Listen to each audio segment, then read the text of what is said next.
Hello and welcome back to our tutorial series. Today we are going to be going into introductory graphics. Now this is a very complicated topic, so today we are just going to be easing into it.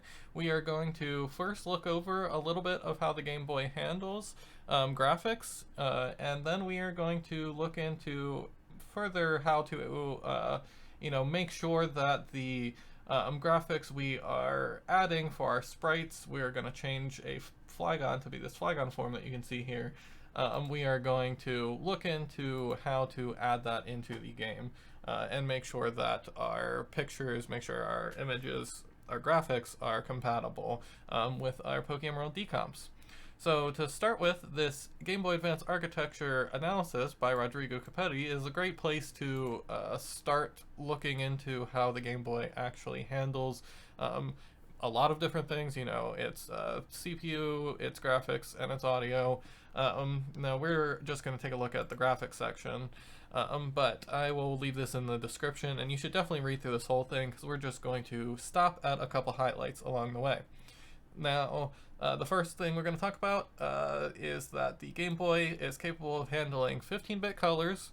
That means that it can display up to 32,768. So make sure that when you're working in whatever image editing program you're working in, whether it be GIMP or Photoshop or anything else, that you are, aware of this limitation of the Game Boy. Also 240 by 160 is the resolution of our Game Boy, and the refresh rate is like 59.98 or something, 97 or like 59.78, I don't know, something like that. It's basically 60. Information that isn't really necessary, but I think it's interesting.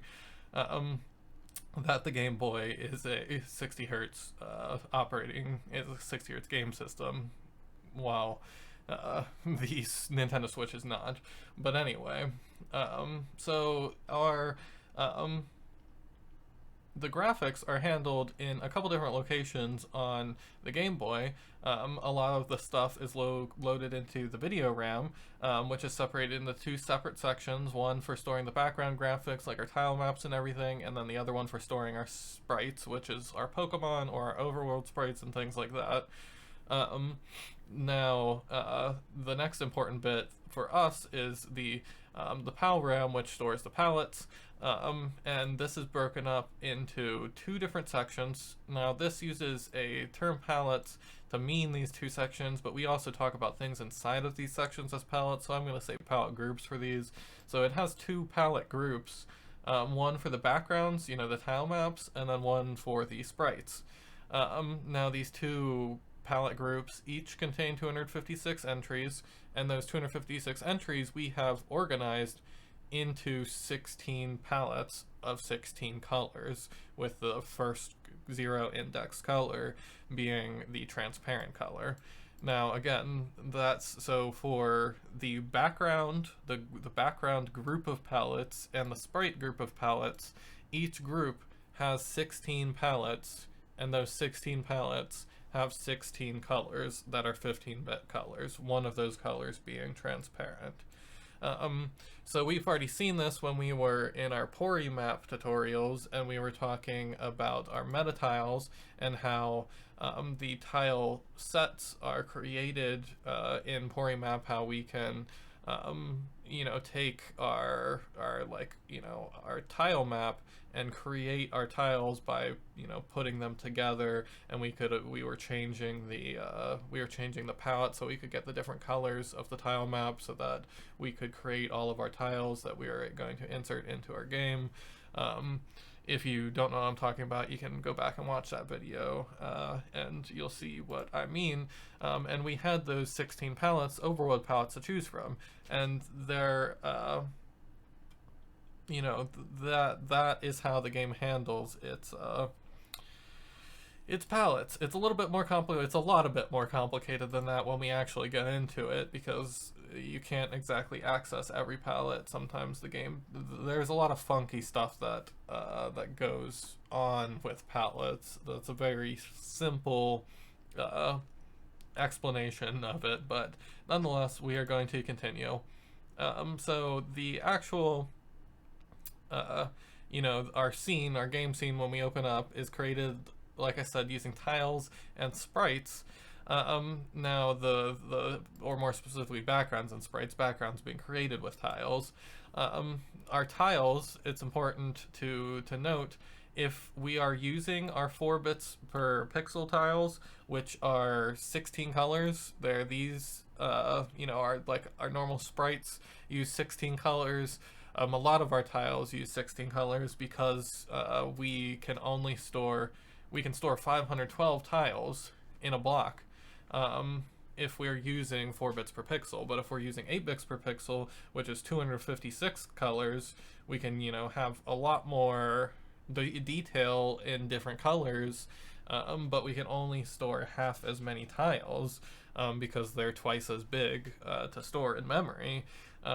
Because there are more colors, we have to have a bigger, value, a bigger space to store the index of the colors, because how our images are stored in our game, our sprites and our tiles, our backgrounds, sorry, they are stored instead of like an image that has each color at each pixel, like the data, if you imagine the image as one big string of data with a block for each pixel, instead of each block being a 15-bit color, so it needs to be 15 bits, instead of that, each block is 4 bits, and that bit just points to a color. So if it's 0, that means it's transparent.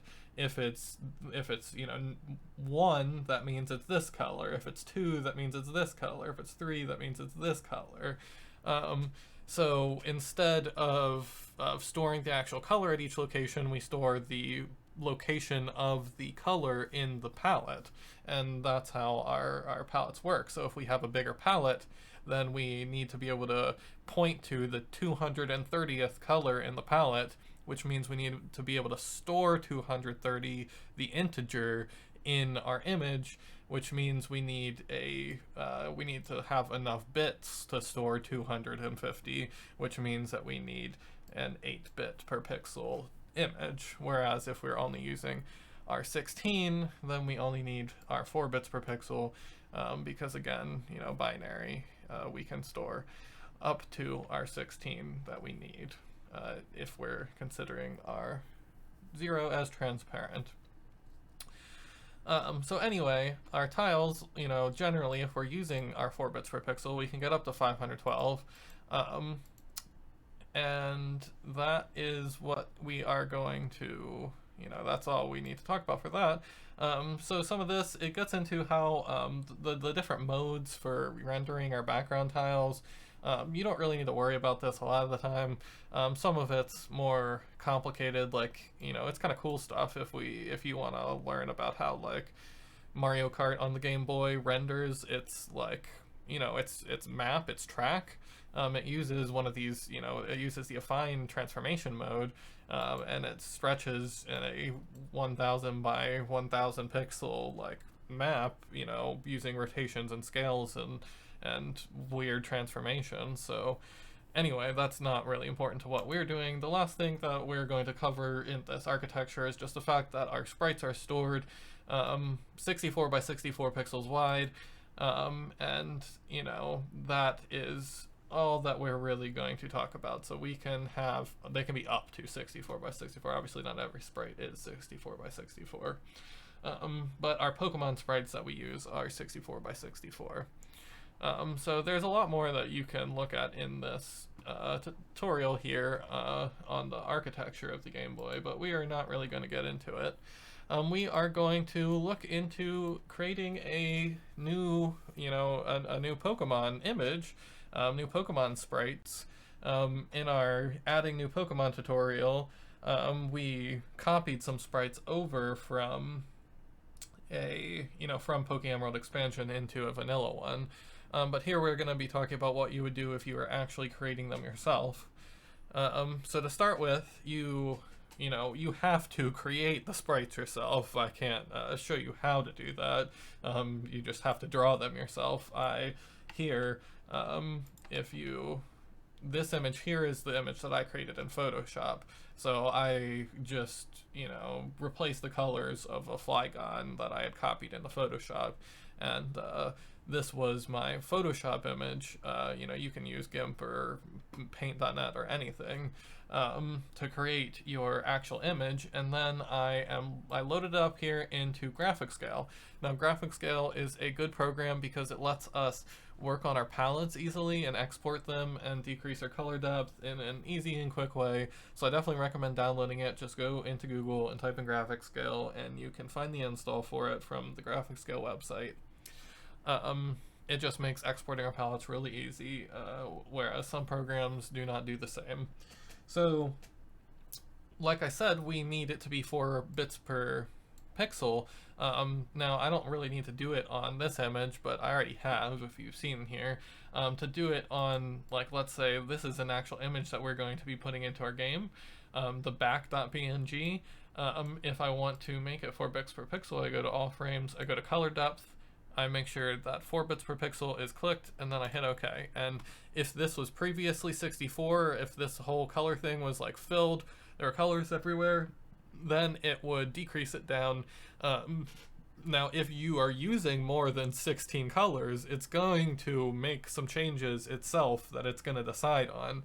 And it's going to look bad if sometimes. I mean, it might look fine, but it could end up looking bad. So you want to make sure you actually did only use 16 colors to start with. And you need to make sure that the transparency color here is at the front. Now, just dragging it like this can have some weird effects. It's going to actually, like you see here, it's going to change the whole picture.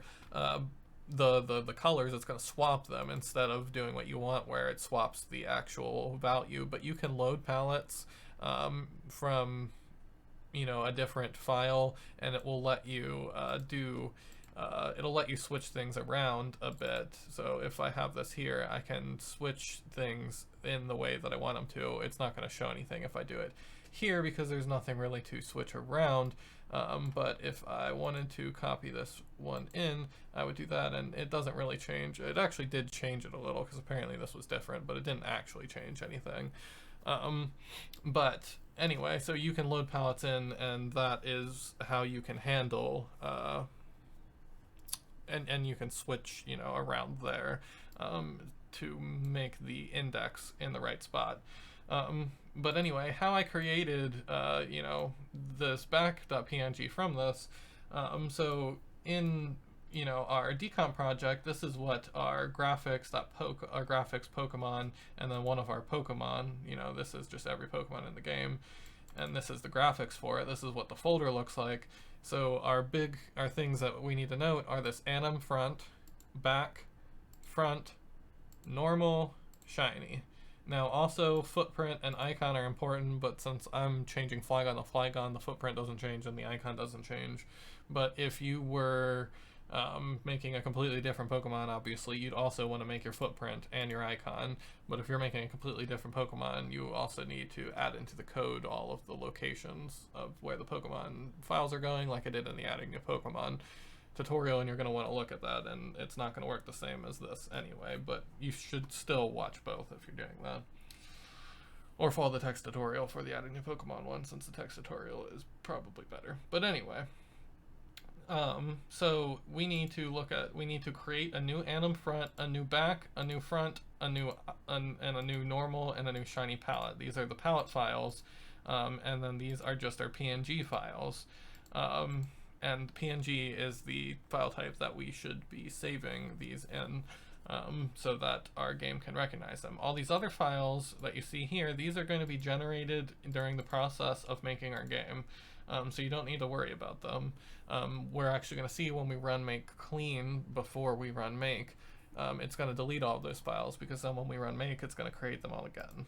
So anyway, I have this here, and I need to create the back, I need to create the front, I need to create this front pick anim, and I need to create them from this. Now, we are just going to take the selector tool, and we are just going to select we are going to make sure it's 64 by 64. We are going to copy. We are going to open a new file. We're going to do 64 by 64. If you're doing the front pick anim, it would be 64 by 128 because it's two pictures. And you know, here they're just the same. There's not going to be any animation played. But if we wanted to, we can make Flygon flap its wings by having the second picture be a flapping wing Flygon. And that's how the animation front works. And when, you know, you can set it up so that it plays that animation in battle when it, you know, pops out. Right now, Flygon just kind of bounces around based on the code, you know, nothing here, you know, tells you that, but in the code, it tells Flygon to bounce around a little bit. But you can define you can create an actual animation. Like I think, you know, Charizard has animations where it flaps its wings and like bends down. But anyway, so 64 by 128 for the anim underscore front pick, or the anim underscore front.png file, 64 by 64 for the normal ones. And then we are just going to control V, and that is, you know, we're going to save this as our front. But first, as you see here, the color depth needs to be dropped. So first we need to right click to get rid of that selection, and then we are going to do that, and then look, now it's 16 colors. So now we can save this as our front pick because it is a 4 bits per pixel PNG in the right format. It has the transparency indexed in the right spot, and we're good to go. I'm going to delete it because I've already created one, but you know, you do the same thing for the back. You do the same thing for the front pick anim, just copy it in twice and then drag one down is what I did. But if you're using multiple, if you want an actual animation, obviously you're going to need to copy in two different images. But then you save it in the same way, decrease the color depth in the same way. Now, the last thing, we showed how to load the palette on an image. How we save a palette is we just hit save, and then, you know, we name it. We want normal to be the name of the normal palette. So we just name it normal, and we will save the palette.